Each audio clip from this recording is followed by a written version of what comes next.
제가 시 한 편을 낭송해 드리겠습니다. 시 한 편. 예. 크리스마스를 즈음하여서 제가 여러분들 잘 아실 만한 그 시를 한 편 낭송해 드리겠습니다. 이 시를 낭송해 드리면 여러분들 중에 그 시라고 생각하실 분이 있을 거예요. 내가 그의 이름을 불러주기 전에는 그는 다만 하나의 몸짓에 지나지 않았다. 보통 끄덕끄덕 하시는 분이 있어요. 내가 그의 이름을 불러주었을 때 그는 나에게로 와서 꽃이 되었다. 예, 여러분들 잘 아시는 것처럼 김춘수님의 꽃이라고 하는 시입니다. 이 시를 가만히 생각해 보니까 이름의 중요성, 그죠? 이름의 중요성에 대해서 말하고 있는 것 같습니다. 그래서 이름을 부른다라고 하는 것은 단순히 그냥 소리만 내는 것이 아니라 그 사람의 성격, 특별히 그 사람의 본질, 그런 것들을 다 어떻게 하는 것입니까? 이렇게 인정하고 알고 또 존재를 인식한다라는 그런 말씀이에요. 이름이라고 하는 것은 그 사람의 존재를 인식한다라고 하는 거예요. 그래서 우리가 자꾸 이름을 불러줘야 돼요. 데이빗처럼 순하나 아니면 은혜야. 계속해서 이름을 불러주는 것이 굉장히 중요합니다. 그래서 교회에서도 이름, 성함을 이렇게 불러주시면 참 좋을 것 같습니다. 어쨌거나 중요한 것은 이름을 부르는 사람이 이름을 불리는 사람 혹은 사물의 존재를 올바로 인식하고 있다는 그런 의미를 가지고 있을 수 있습니다. 이름을 부르기 전에는 단지 하나의 뭐라고 했습니까? 몸짓이었어요. 이 시를 보게 되면 이름을 불러주기 전에는 다만 하나의 몸짓에 불과했지만 이름을 불러주었을 때 뭐라고 했습니까? 그는 나에게로 와서 뭐가 됐다라고 합니까? 예. 여러분들처럼 꽃이 되었다는 겁니다. 예, 다이거 꽃이 많으시잖아요. 우리 크리스마스에. 예, 꽃이 되었다라고 이렇게 말씀을 할 수 있습니다. 이렇듯 이름은 어떤 사람이나 사물의 존재를 올바르게 인식하는데 매우 중요한 역할을 합니다. 이름은 우리 삶 속에서 매우 중요합니다. 물론 사람에게 이름은 더욱 중요합니다. 김영중 목사의 이름이 뭡니까? 형중이죠. 이걸 빛날형의 가운데 중자입니다. 빛 가운데. 이름을 굳이 설명을 하면 빛 가운데라고 하는 그런 이름입니다. 저 할아버지께서 제가 태어날 날을 그냥 애타게 기다리셨던 거죠. 예, 장손이 태어나기를 애타게 기다리고, 그전에는 다 저희 누님이 둘 분이 다 딸이니까, 예, 아들이 태어나기를 굉장히 이렇게 학수고대 하시다가 결국에는 제가 이 세상에 빛을 보았을 때 할아버지께서 이름을 지어주셨습니다. 형증이라고. 그래서, 제가 이 세상에 태어났을 때 저희 집에 뭐 잔치를 했다 뭐 그런 전설과 같은 그런 얘기가 내려오는 이야기가 있습니다. 어쨌거나 저희가 이 세상의 빛을 본 순간부터 저는 제 이름의 의미대로 저희 집안에 빛을 비춰주었습니다. 장손의 출생으로 광산김씨, 굉장히 중요합니다. 광산김씨 경력공파에 대를 이을 수 있었기 때문에 그렇습니다. 그런데 출생과 함께 온 인류에 빛이 되신 분이 있습니다. 어느 한 가정의 빛이 아니라 온 인류의 빛이 된 분이 계십니다. 그 이름이 오늘 본문에 나와 있습니다. 1장 21절, 마태복음 1장 21절에 있는 말씀을 보니까 우리 다 같이 한번 읽어보도록 하겠습니다. 마태복음 1장 21절을 우리 다 같이 함께 읽도록 하겠습니다. 마태복음 1장 21절에 있는 말씀입니다. 다 같이 함께 읽겠습니다. 시작. 아들을 낳으리니 이름을 예수라 하라. 이는 그가 자기 백성을 그들의 죄에서 구원할 자이심이라 하셨습니다. 네, 맞습니다. 그 예수님의 이름에 대해서 오늘 말씀을 드리려고 하는데요. 그 예수님의 첫 번째 이름은 무엇입니까? 오늘 예수입니다. 예수. 예. 헬라어로 예수입니다.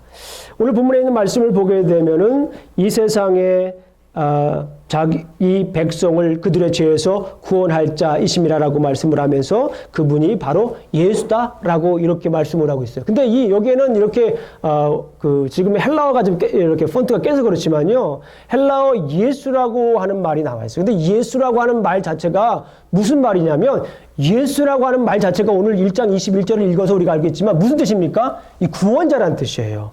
이 예수라고 하는 말이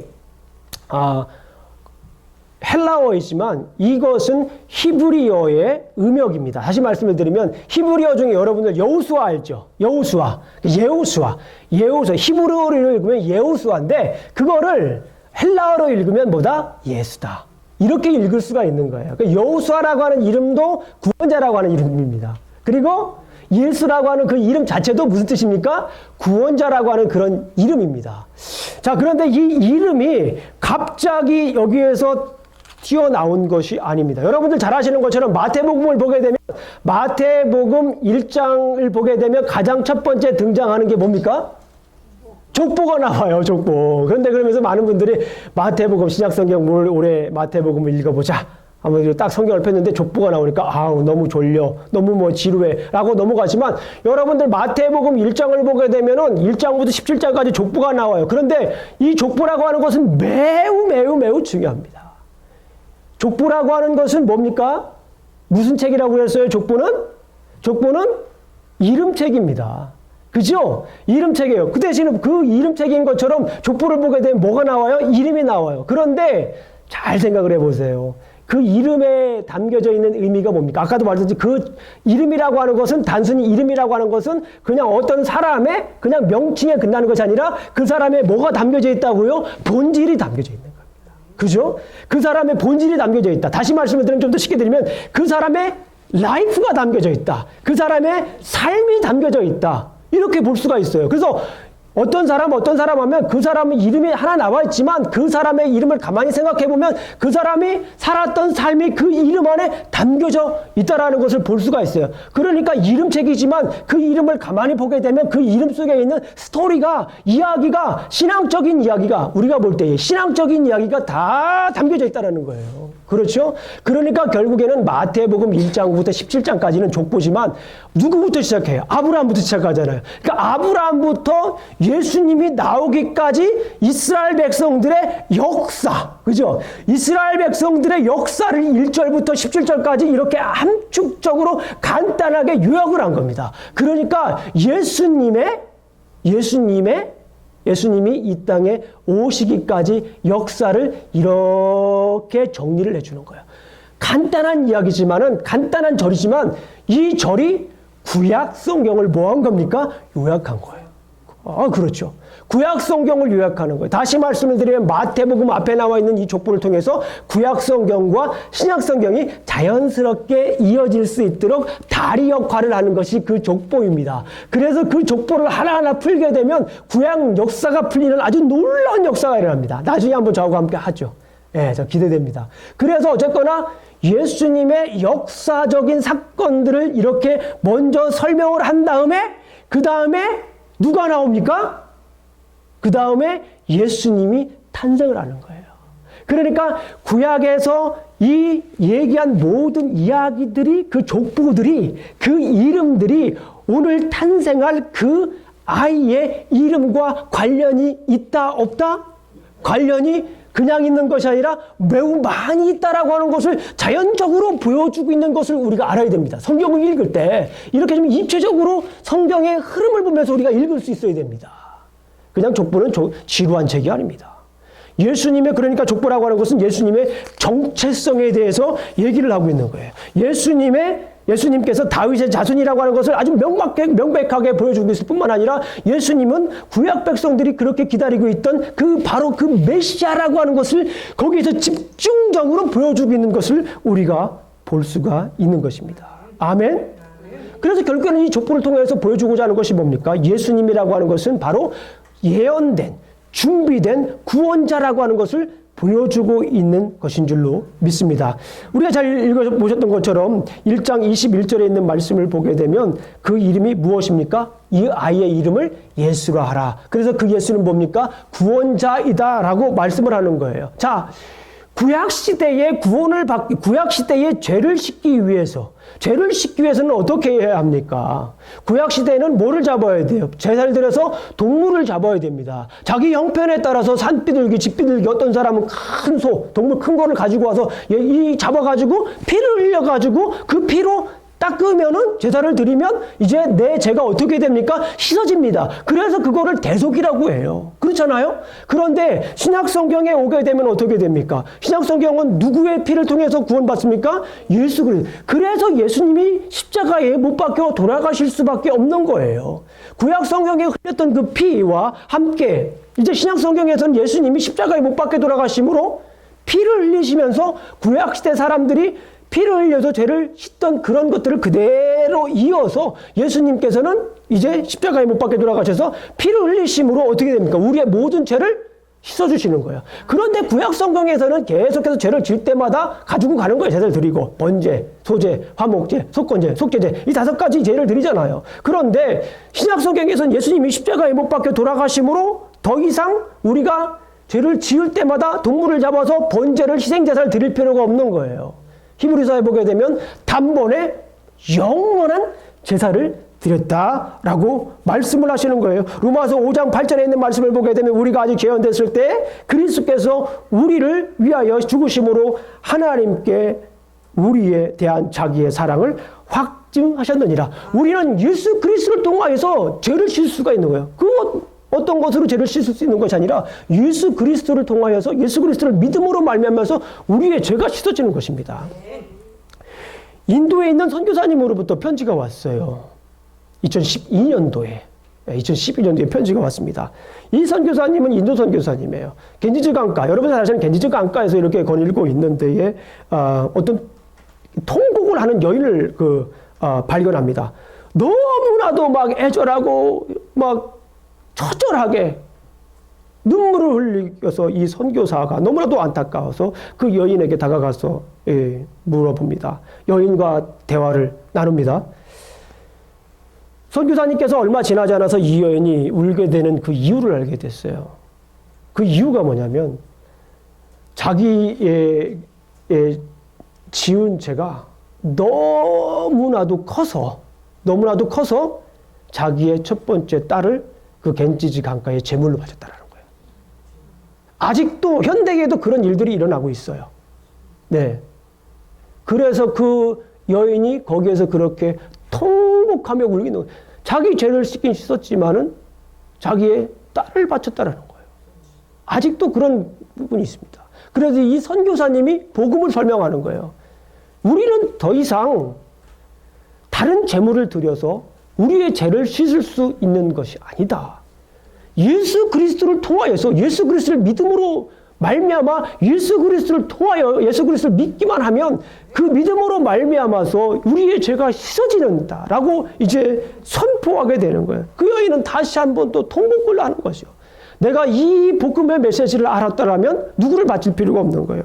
내 사랑하는 딸을 바칠 필요가 없었는데 계속해서 이 여인은 그 메시지를 듣고 다시 한 번 더 통곡하면서 복음을 깨달은 것도 감사하기도 하고 또 이제 딸을 바치지 않아도 될 그런 상황에서 바친 것 때문에도 통곡을 하기도 하고 계속해서 통곡하고 있는 그런 모습을 보고 있습니다. 여러분들 예수님을 구조로 영접하게 되면 여러분들은 여러분들의 죄를 깨끗이 씻어집니다. 예수님은 왜 그랬습니까? 예수님은 그 이름대로 예수라고 하는 그 이름대로 구원자이시기 때문에 그렇습니다. 여러분들 로마서를 한번 보세요. 로마서 3장 21절까지 저를 한번 보세요. 로마서 3장 21절까지 있는 말씀을 보게 되면 모든 사람들이 다 죄인입니다. 모든 사람들이 다 죄인인 것을 알 수가 있습니다. 의인은 없나니 하나도 없다라고 성경에 써 있어요. 그러나 로마서 3장 21절 이후로부터 로마서에 대지각 변동이 일어납니다. 그러나 우리 성경에는 이제는이라고 번역이 됐어요. 영어 성경에는 but now. 그러나 헬라어 성경에는 minute day라고 하는 써 있어요. 그 성경을 문맥상을 고려해서 저보고 만약에 번역을 하라고 하면 저는 그렇게 번역하지 않아요. 그러나 바로 이 순간부터는 언제부터요? 바로 이 순간부터는 예수 그리스도를 통하여서 예수 그리스도께서 화목제가 되셔서 우리가 이제 구원받았다. 그 은혜에 참여했다라고 선포하는 말씀입니다.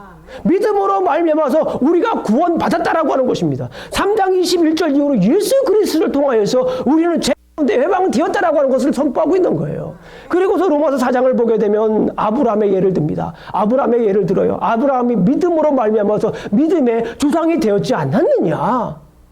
이스라엘 백성들은 할례도 받아야 되고 모세 율법도 얘기하는 그 율법이 아니라는 거예요. 그 율법이 아니라 믿음으로 말미암아서 믿음의 조상이 된 것. 자기의 아들 이삭을 백세에 바친 아들을 바침으로 말미암아서 그 아들을 통해서 바친 걸 통하여서 믿음의 조상이 되었지 않느냐라고 하는 것이 로마서 4장이에요. 그리고 로마서 5장 지금부터 잘 들으세요.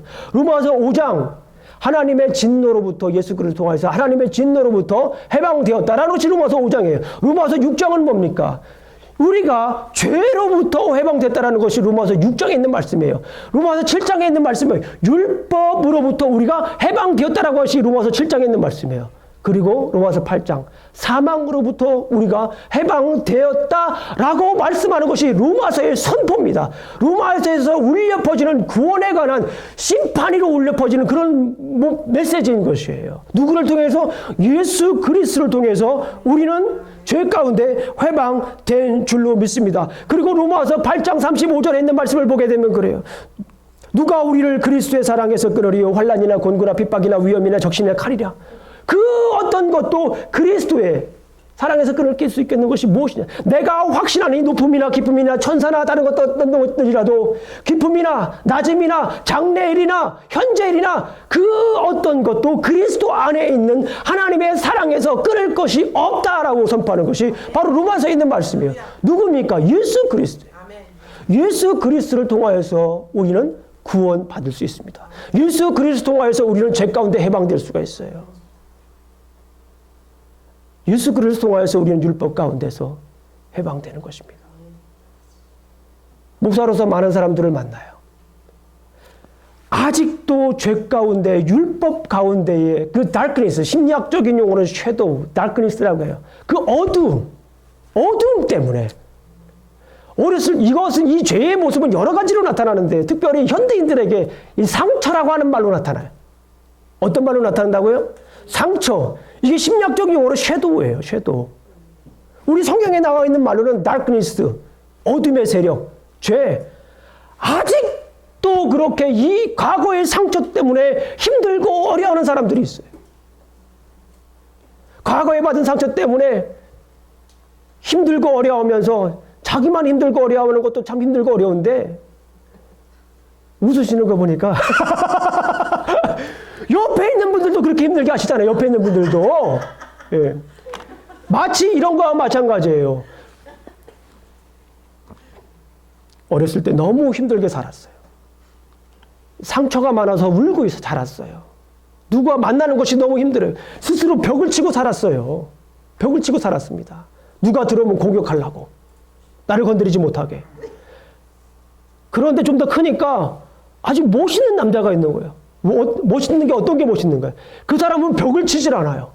벽을 치지 않고 사람들과 너무너무 잘 지내고 아주 젠틀하고 잘 지냅니다. 그래서 너무너무 끌려가지고 그 사람과 뭐 볼 것도 없어요. 결혼을 해버렸어요.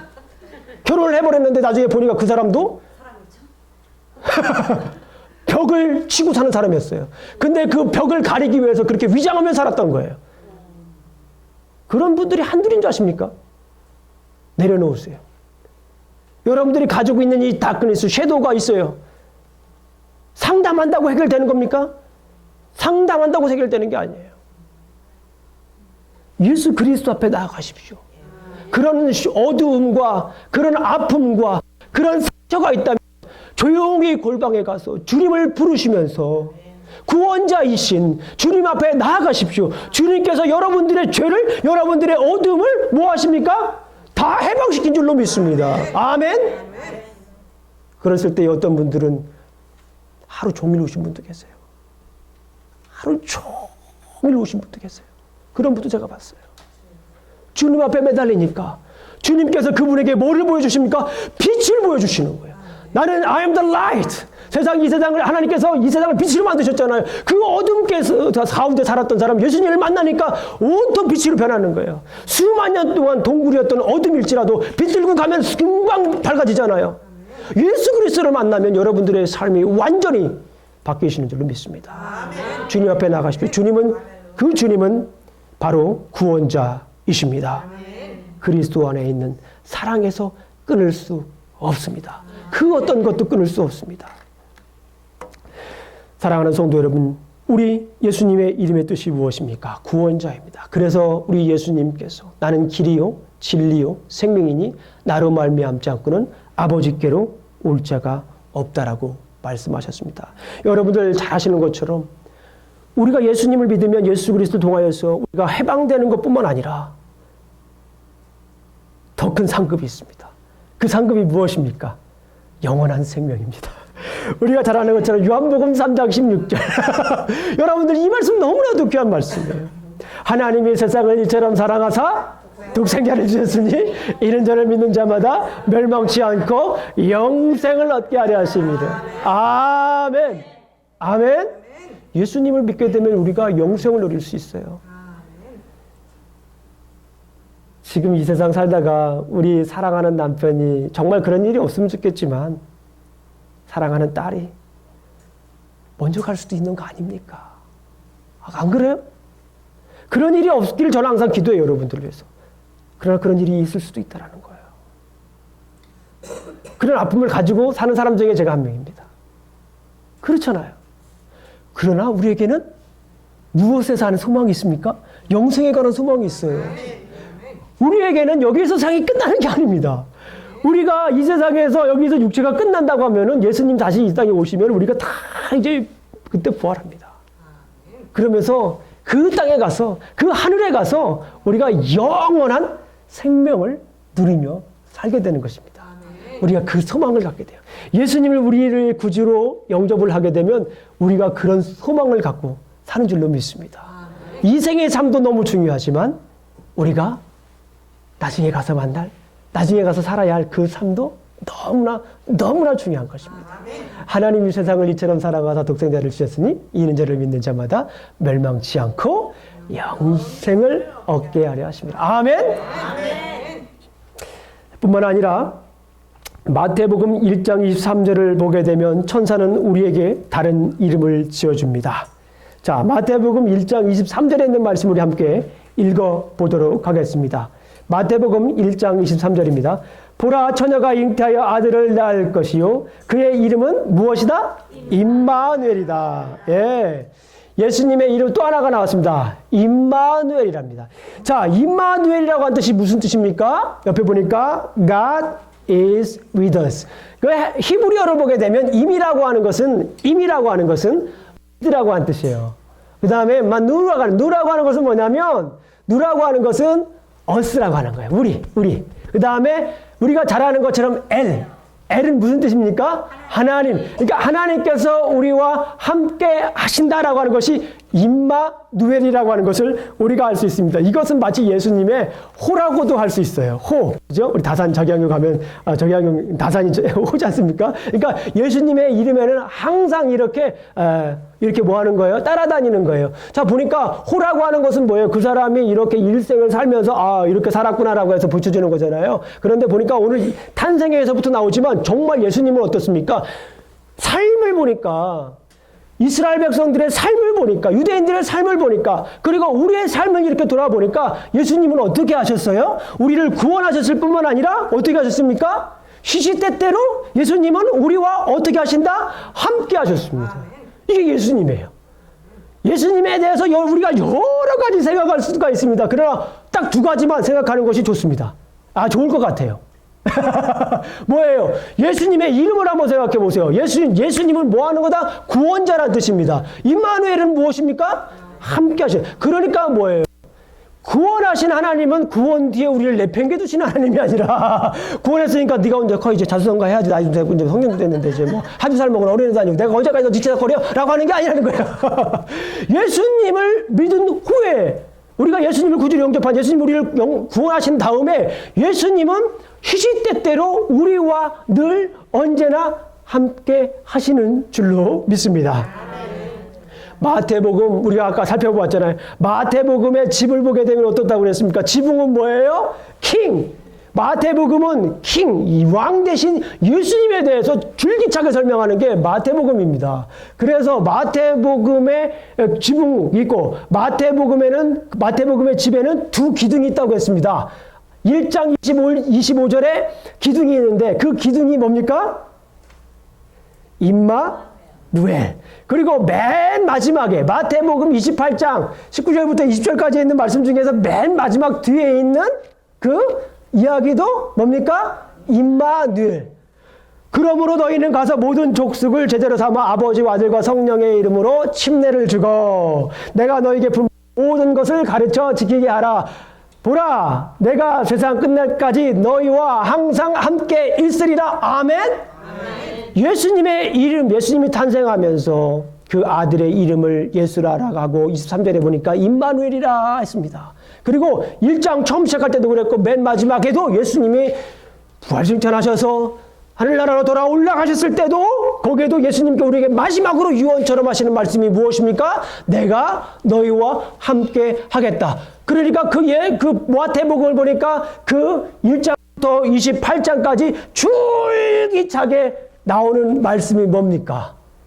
그 말씀이 뭐예요? 하나님께서 우리와 함께 하신 것을 계속해서 뭐 하고 있는 거예요? 보여주고 있는 거예요. 다른 얘기 아니에요. 예수님이 우리를 구원하시고 우리와 함께 하시는 얘기를 마태복음은 쭉 보여주고 있는 것입니다. 마태복음 당시에 읽었던 분들이 그런 메시지를 들으면서 감격했겠죠. 그러나 동일하게 오늘날 우리가 이 마태복음을 읽는 분들에게도 그런 동일한 메시지가 있는 거예요. 예수님은 우리를 구원하십니다. 아멘.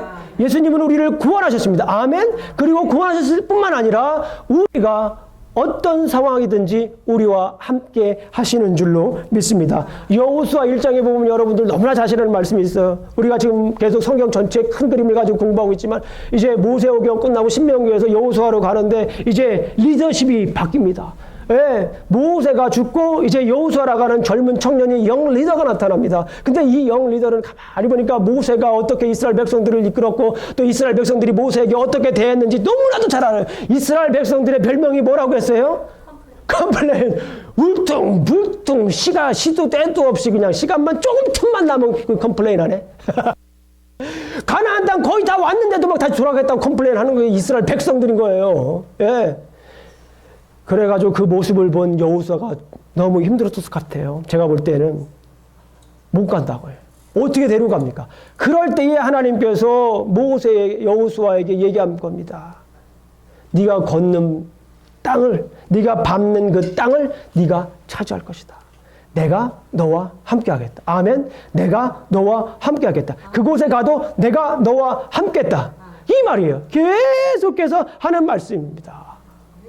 두려워 말 강하고 담대하라. 두려워 말고 염려하지 말라. 내가 어디로 가든지 나 여호와가 너와 함께 하겠다. Be courageous, don't be afraid. For the Lord your God will be with you wherever you go, whatever you do. 너희가 어디로 가든지 무엇을 하든지 내가 뭐 어떻게 하겠다고요? 함께 하겠다. 하나님은 지금 여러분들과 함께 하시는 줄로 믿습니다. 여러분들이 어떤 상황이든지 어디서 사든지 하나님은 우리 성도님들과 함께 하시는 줄로 믿습니다.